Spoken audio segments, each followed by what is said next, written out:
China is one of the few policy areas where there is some bipartisan consensus. The Democrats broadly agree that the U.S. should take tougher action against the rising power across a range of fronts, from the military, to trade, intelligence and diplomacy. Desperate for a solution to the trade war that is weighing on China's economy, there is a view in China that a Democrat-led House might mean a softer stance against Beijing. Nick Marro, an analyst at the Economist Intelligence Unit, said that view was misguided because the Democrats have historically been more pro-labor unions and less in favor of unconstrained free trade than their opponents. It's unlikely that they'll push for greater trade engagement with China, he said. Even if the House wanted to, the power to slap tariffs on China is essentially vested in the executive, that's President Trump. If he needs support from Congress on China policy in the future, the Democrats have shown few signs they'll stand in his way. All this is bad news for Chinese President Xi Jinping, whose government has been scrambling to appease an increasingly hostile U.S. administration, after attempts at flattery and acts of friendship early in Trump's term didn't quite deliver.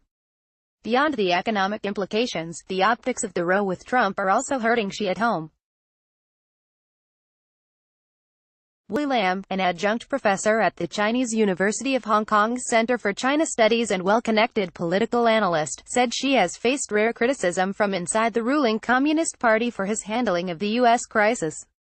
He has been widely criticized, not by name of course, but subtly, for failing to handle Trump's multi-pronged challenge.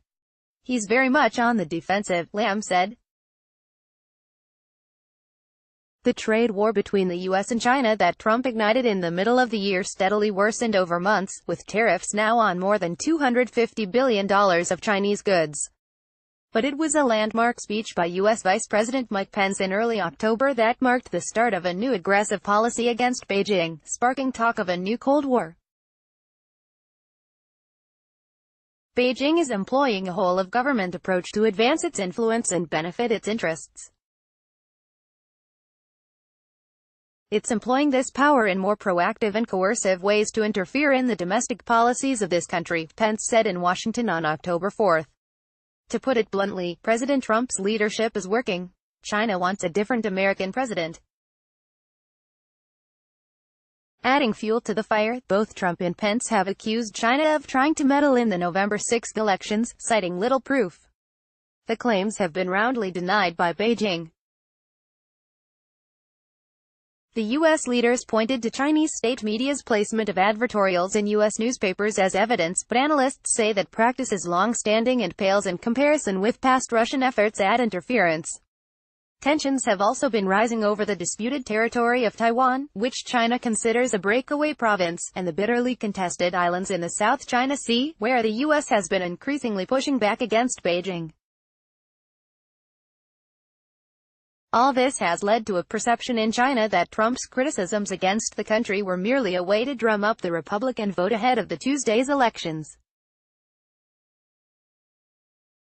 Tong Zhao, a fellow at the Carnegie Tsinghua Center for Global Policy in Beijing, said China had been overemphasized in U.S. politics of late. Sentiment is that the U.S. is hyping up the competitive and confrontational nature of bilateral relations for the benefits of domestic politics. But the fear of a more powerful China in the United States is real. Trump made competitiveness with China a major part of his election campaign 2 years ago, and now it's not all about trade. In addition to increasing military maneuvers near China's doorsteps, Trump appears to be using aid to counter China's influence in the world. Trump threatened to cut foreign aid before his election, but last month he signed off on the newly created U.S. International Development Finance Corporation for developing nations in October, backed with $60 billion in loans and other assistance. That came just a month after Xi announced his own package of aid, investment and loans in Africa, also worth $60 billion. Yet there is some cause for optimism. Trump's eyes on again off again friendship seems to have warmed after a phone call last Wednesday. It was their first conversation in months and came barely a week before the midterm elections, hinting at a thaw in relations. Trump tweeted about his long and very good conversation with Xi, and called the Chinese president great numerous times in a campaign rally speech after the call. But Beijing has become familiar with Trump's fickle nature, and soon mixed signals began to creep into the White House messaging. While Bloomberg News, citing sources, reported that Trump had directed his cabinet to draft a trade deal with Beijing, top White House economic advisor Larry Kudlow said the two countries were not on the cusp of a deal. The idea that the Chinese government would pin its hope on the Democrats to ease tensions is remarkable, especially as Xi tightens his grip domestically and cracks down hard on anything perceived as dissent.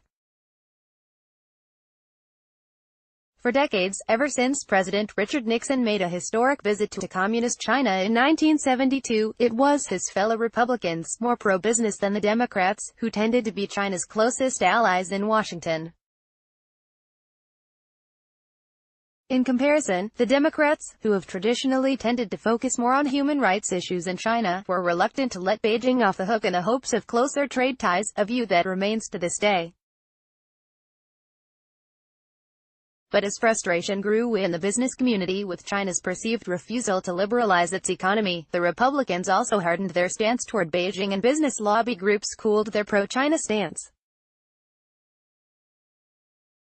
"I don't think Beijing understands just how popular in D.C. a tougher line on China is," Isaac Stonefish, senior fellow at the Asia Society, told CNN.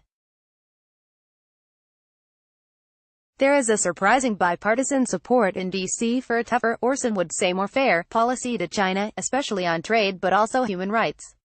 The U.S. midterms come at a time when Beijing finds itself more and more at a loss over how to deal with the increasingly hostile Trump administration." When Chinese ambassador to the U.S. Hui Tiankai appeared on Fox News in mid-October, he was asked by host Chris Wallace who in the White House was running trade policy on China. "You tell me," Hui replied, with a smile. "Diplomats don't know who is the final decision-maker. Of course, presumably the president would take the final decision, but who is playing what role? Sometimes it could be very confusing."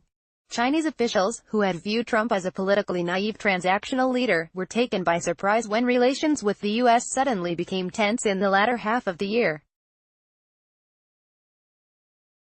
Now they are struggling to work out how to restore peace.